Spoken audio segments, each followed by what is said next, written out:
everybody pitching in. And you know what? That's actually what everybody wants to do. When you hear some of these political debates, poor people, they want to work hard. They want to find a job. Wealthy people, they believe in this country. They want to give back. But we've gotten into this pattern where our politics divides us and pushes us apart. We need to make sure that the next generation of manufacturing takes root not in Asia, not in Europe, but right here. In Detroit and Pittsburgh and Cleveland and Houston. We don't want to be a nation, nobody should want us to be a nation known for just buying and consuming things. We want to build things, make things, invent things, sell things all around the world, which is why we need to stop giving tax breaks to businesses that ship jobs overseas. Let's reward companies that are creating jobs right here in the United States of America. We've got to make our schools the envy of the world. And that starts with the men and women in front of the classroom. You know, an interesting statistic. A great teacher can increase the lifetime incomes of a classroom by over $250,000. Just one teacher. So I don't want folks bashing teachers.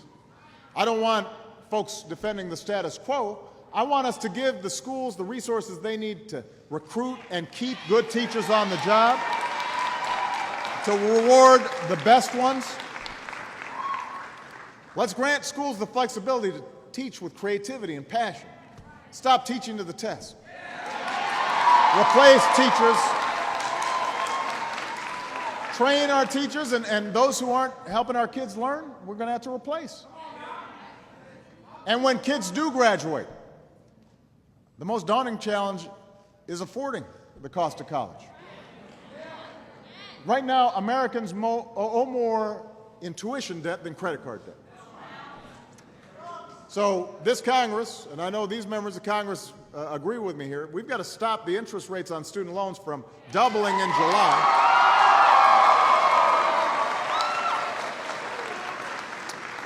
And colleges and universities have to do their part.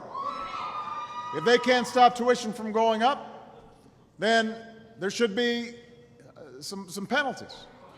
Because taxpayers are willing to help young people, but ultimately colleges and universities have got to do their part too.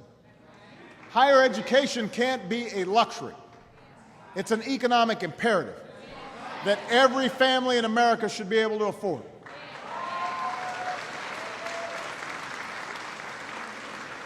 An economy that's built to last is one that supports our scientists and our researchers that are trying to make the next breakthrough, invent the next product, discover the next source of clean energy right here in the United States of America. You know, Houston, this is an oil town. And that's good. We need oil. And we've got high production of oil right now.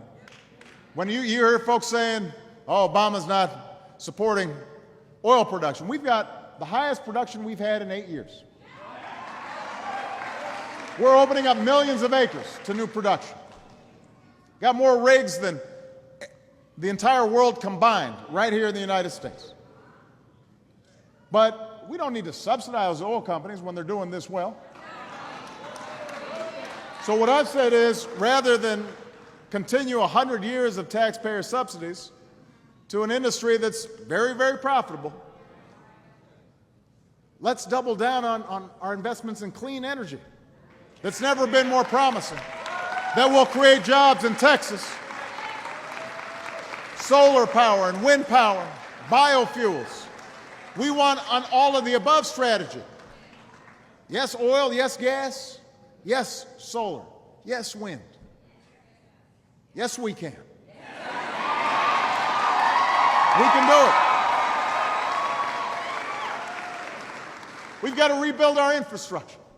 I'm biased. I want America to have the best stuff. I want us to have the best roads, the best airports, the fastest railroads, the quickest internet access.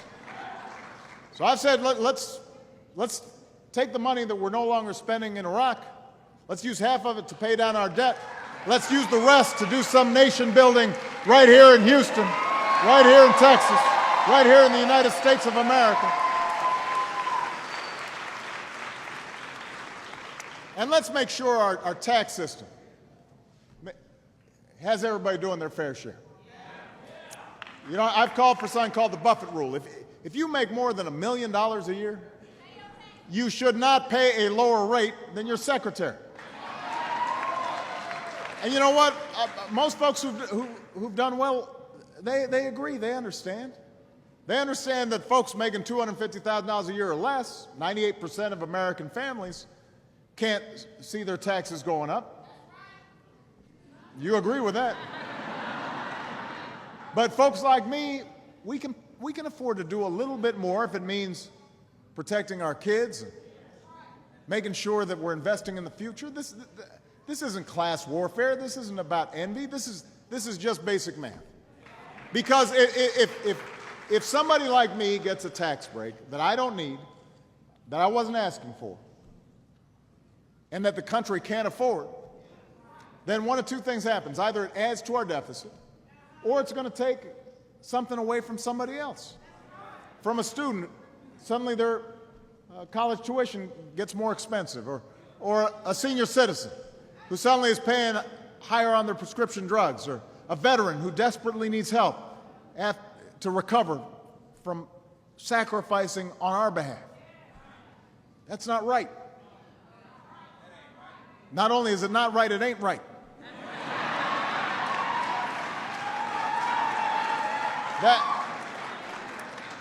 That's not who we are as Americans.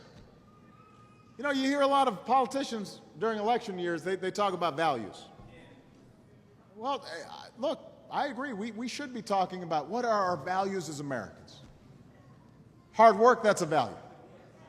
Looking out for one another, that's a value. The idea that we're all in this together, as Deborah said, that I am my brother's keeper, I'm my sister's keeper, that's a value. Everybody here, whatever success we have, it's because someone, somewhere, took responsibility, not only for themselves, but also for their kids, for their neighborhood, for their church, for their community, for our country's future. Our American story's never been just about what we can do on our own. It's about what we can do together. We're not going to be able to compete around the world, win the race for new jobs and businesses, and recreating middle-class security with the same old you are on your own economics. It doesn't work. It didn't work when it was tried right before the Great Depression. It didn't work when we tried it in the last decade. Why would we think it would work now? That's another example of amnesia some of these folks have. We tried what they're peddling. It did not work. You understand that? Look, hey, let me give you just some examples. You know that if we attract an outstanding teacher to the profession by giving her the pay and respect and support that she deserves, and that teacher then goes on and educates the next Steve Jobs, we all benefit. If we provide faster internet to some rural town in Texas, so suddenly that store owner in that little town can start selling his goods all around the country and all around the world, we benefit. The economy benefits. America benefits. If we build a new bridge that saves a shipping company time and money, workers, customers, that business, everybody, we all do better. This isn't a Democratic idea or a Republican idea. It was a Republican president, Abraham Lincoln, who launched the Transcontinental Railroad, the National Academy of Sciences, and the first land-grant colleges in the middle of a Civil War. It was a Republican, Teddy Roosevelt, who called for a progressive income tax. Dwight Eisenhower built the interstate highway system. Republicans helped FDR pass a law that gave millions of returning heroes, including my grandfather, the chance to go to college on the GI Bill. This should not be a partisan idea. And you know what? That same spirit of common purpose that lies at the heart of America, it's still there. It might not be there in Washington, but out in America, it's there. It's there where you talk to people in main streets or town halls or VFW halls. It's there when you talk to the members of our armed forces. You go to a church or a synagogue or a mosque, and you'll find out people are supporting each other and believe in the notion of everyone pulling together. You know, our politics may be divided, but most Americans understand that we're in this together.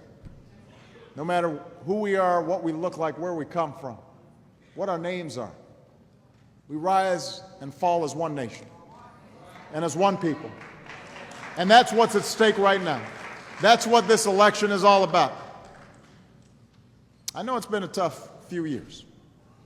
I know the change that we fought for hasn't always come as fast as we'd like. And after all that's happened in Washington, sometimes it may be tempting to start feeling cynical again and think maybe change isn't possible. But I want you to remember what we used to say during the last campaign. We didn't promise easy. You never heard me say change was easy. Real change, big change is hard. It takes time. It takes more than a single year, a single term. It'll take more than a single president. What it really requires is ordinary citizens all across the country committed to fighting and pushing and inching this country step by step closer to our common ideals, our highest ideals. You know what else I said in 2008? I said, I'm not a perfect man. I didn't promise I'd be a perfect president. But what I promised you was that I would always tell you what I thought. I'd always tell you where I stood. And I would wake up every single day fighting as hard as I could, fighting as hard as I know how for you. And I've kept that promise. I have kept that promise, Texas. So if you're willing to keep working with me and marching with me and standing with me, pushing through the obstacles to reach for that vision that you hold in your hearts, change will come. If you're willing to work as hard in this election as you did in last election, change will come. We'll finish what we started in 2008. God bless you. God bless the United States of America.